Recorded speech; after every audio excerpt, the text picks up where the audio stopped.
وَلَقَدْ يَسَّرْنَا الْقُرْآنَ لِلذِّكْرِ فَهَلْ مِن مُّدَّكِرٍ۔ السلام علیکم ورحمۃ اللہ وبرکاتہ۔ الحمدللہ کفا وسلام علی عبادہ الذین اصطفیٰ، اما بعد۔ محترم ناظرین کرام، آسان درس قرآن کے اندر 12ویں پارے کا 13واں رکوع ہے، جس کے اندر سورہ یوسف سورہ نمبر 12 کی 9 آیتیں ہیں، آیت نمبر 21 سے آیت نمبر 29 تک۔ اعوذ باللہ من الشیطان الرجیم، بسم اللہ الرحمن الرحیم۔ وقال الذی اشتراہ من مصر لامرأته اکرمی مثواہ عسیٰ ان ینفعنا او نتخذہ ولدا وکذالک مکننا لیوسف فی الارض ولنعلمہ من تعویل الاحادیث واللہ غالب علی امرہ ولکن اکثر الناس لا یعلمون۔ اور جس نے اسے مصر میں خریدا، اس نے اپنی بیوی سے کہا، اسے اچھی طرح رکھ، ہو سکتا ہے کہ یہ ہمیں فائدہ دے یا ہم اسے اپنا بیٹا بنا لیں۔ اور اس طرح ہم نے یوسف کو اس سرزمین میں جگہ دی، اور تاکہ ہم اسے باتوں خوابوں کی تعبیر کرنا سکھائیں، اور اللہ اپنے کام پر غالب ہے لیکن اکثر لوگ نہیں جانتے۔ وَلَمَّا بَلَغَ أَشُدَّهُ آتَيْنَاهُ حُكْمًا وَعِلْمًا وَكَذَلِكَ نَجْزِي الْمُحْسِنِينَ۔ اور جب وہ یوسف اپنی جوانی کو پہنچے تو ہم نے اسے قوت فیصلہ اور علم عطا کیا، اور اسی طرح ہم نیکی کرنے والوں کو بدلہ دیتے ہیں۔ وَرَاوَدَتْهُ الَّتِي هُوَ فِي بَيْتِهَا عَن نَّفْسِهِ وَغَلَّقَتِ الْأَبْوَابَ وَقَالَتْ هَيْتَ لَكَ قَالَ مَعَاذَ اللَّهِ إِنَّهُ رَبِّي أَحْسَنَ مَثْوَايَ إِنَّهُ لَا يُفْلِحُ الظَّالِمُونَ۔ اور وہ جس عورت کے گھر میں تھے، اس نے اسے اس کے نفس سے پھسلانا چاہا، وہ دروازے بند کر کے بولی، آ جاؤ۔ یوسف علیہ السلام نے کہا، اللہ کی پناہ، میں یہ کام کیسے کر سکتا ہوں جبکہ مجھے میرے رب نے اچھا ٹھکانہ دیا ہے، بے شک ظالم لوگ فلاح نہیں پاتے۔ وَلَقَدْ هَمَّتْ بِهِ وَهَمَّ بِهَا لَوْلَا أَن رَّأَىٰ بُرْهَانَ رَبِّهِ كَذَٰلِكَ لِنَصْرِفَ عَنْهُ السُّوءَ وَالْفَحْشَاءَ إِنَّهُ مِنْ عِبَادِنَا الْمُخْلَصِينَ۔ بلا شبہ اس عورت نے اس یوسف کو ورغلانے کا ارادہ کر لیا تھا، اور وہ یوسف بھی اس کا ارادہ کر لیتے اگر یہ نہ ہوتا کہ اس نے اپنے رب کی دلیل دیکھ لی۔ اسی طرح ہوا تاکہ ہم اس سے برائی اور بے حیائی کو دور کر دیں، یقیناً وہ ہمارے خالص کیے ہوئے یعنی چنے ہوئے بندوں میں سے تھے۔ وَاسْتَبَقَ الْبَابَ وَقَدَّتْ قَمِيصَهُ مِن دُبُرٍ وَأَلْفَ يَا سَيِّدَهَا لَدَى الْبَابِ قَالَتْ مَا جَزَاءُ مَنْ أَرَادَ بِأَهْلِكَ سُوءًا إِلَّا أَن يُسْجَنَ أَوْ عَذَابٌ أَلِيمٌ۔ آخر کار وہ دونوں دروازے کی طرف دوڑے، اور اس نے پیچھے سے اس یوسف علیہ السلام کی قمیص پھاڑ دی۔ دونوں نے دروازے پر اس کے خاوند کو پایا، اسے دیکھتے ہی وہ کہنے لگی، اس کی کیا سزا ہے جو تیری بیوی کے ساتھ برائی کا ارادہ کرے، سوائے اس کے کہ اسے قید کر دیا جائے یا دردناک سزا سے دوچار کیا جائے۔ قال ہی راودتنی عن نفسی وشہد شاہد من اہلہا ان کان قمیصہ قد من قبل فصدقت وہو من الکاذبین۔ یوسف علیہ السلام نے کہا، اسی نے مجھے میرے نفس سے ورغلانے کی کوشش کی ہے۔ اس عورت کے خاندان میں سے ایک گواہ نے گواہی دی کہ اگر اس کی قمیص آگے سے پھٹی ہے تو عورت سچی ہے اور یہ جھوٹا ہے۔ وَإِن كَانَ قَمِيصُهُ قُدَّ مِن دُبُرٍ فَكَذَبَتْ وَهُوَ مِنَ الصَّادِقِينَ۔ اور اس کی قمیص پیچھے سے پھٹی ہے تو عورت جھوٹی ہے اور یہ سچا ہے۔ فَلَمَّا رَأَىٰ قَمِيصَهُ قُدَّ مِن دُبُرٍ قَالَ إِنَّهُ مِن كَيْدِكُنَّ إِنَّ كَيْدَكُنَّ عَظِيمٌ۔ پھر جب اس نے اس کی قمیص پیچھے سے پھٹی ہوئی دیکھی تو کہا، یقیناً یہ تم عورتوں ہی کا فریب ہے، بلا شبہ تمہارا فریب بہت بڑا ہے۔ یوسف اعرض عن ھذا واستغفری لذنبک انک کنت من الخاطئین۔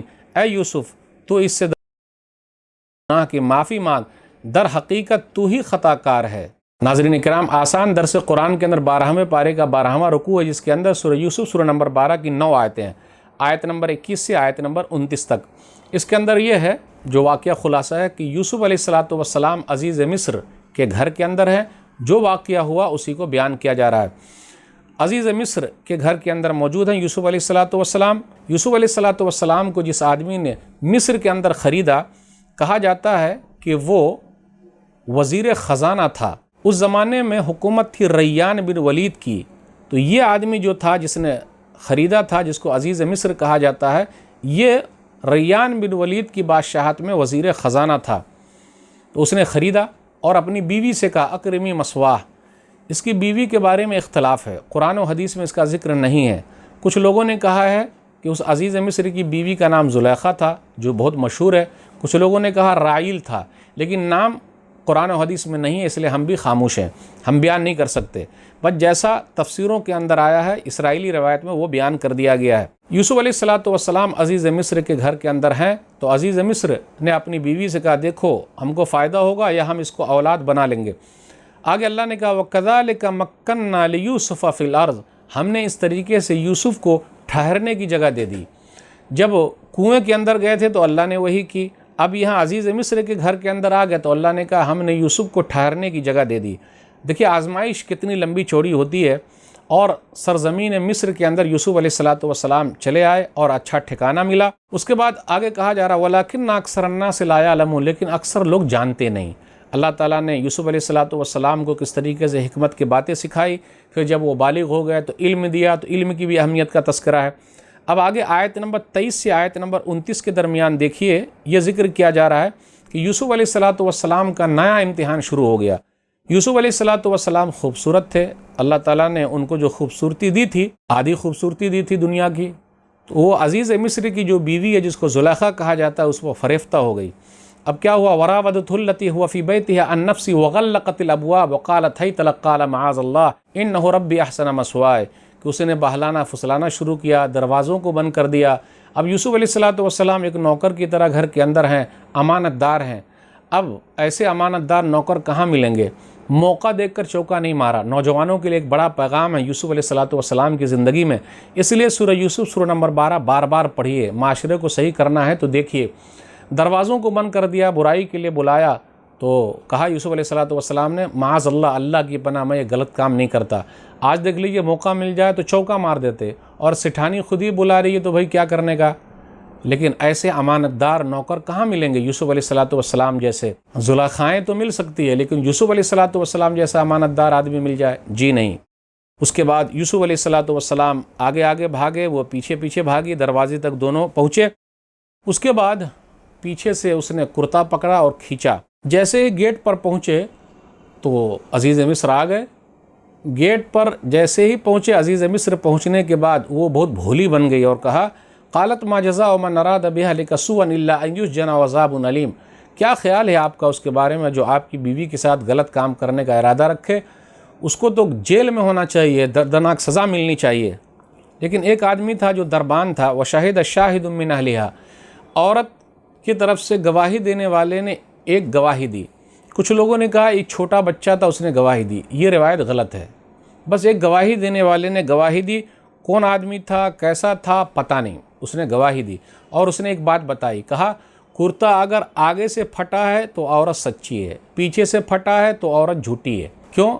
آگے سے پھٹا ہے تو وہ اپنے آپ کو بچا رہے تھے اس لیے کرتے کو پھاڑ دیا، پیچھے سے پھٹا ہے تو یہ بھاگ رہے تھے اپنے آپ کو بچا رہے تھے اور وہ کھینچ رہی تھی، اس لیے دیکھا گیا تو کرتا پیچھے سے پھٹا ہوا ہے تو اب پتہ چل گیا، اس لیے کرتے کا استعمال ہو رہا ہے۔ تو کرتا پہنیے، کرتے کی بڑی اہمیت ہے۔ اس کے بعد آگے یہ بیان کیا جا رہا ہے کہ عزیز مصر نے چیک کیا تو دیکھا کرتا پیچھے سے پھٹا ہوا ہے، تو فوراً کہا قال انہ من کیدکن، تم عورتوں کی یہ چال بازی ہے۔ اکیلے اس کی بیوی نے کہا تھا لیکن اس نے یہاں جمع کا صیغہ استعمال کیا کہ تم عورتوں کی چال بازی ایسی ہی ہوا کرتی ہے۔ اس کے بعد کہا یوسف عارض عن ھذا، یوسف آپ چھوڑ دیجئے، جانے دیجئے، جو ہو گیا سو ہو گیا۔ واستغفری لذنبک، اور اپنی بیوی سے کہا اپنے گناہوں کے لیے اللہ سے توبہ کر لے، بے شک تو خطا کار لوگوں میں سے ہے۔ اور یوسف علیہ السلام کو جو سمجھا دیا تھا کہ بس خاموش رہیے، چھوڑ دیجئے۔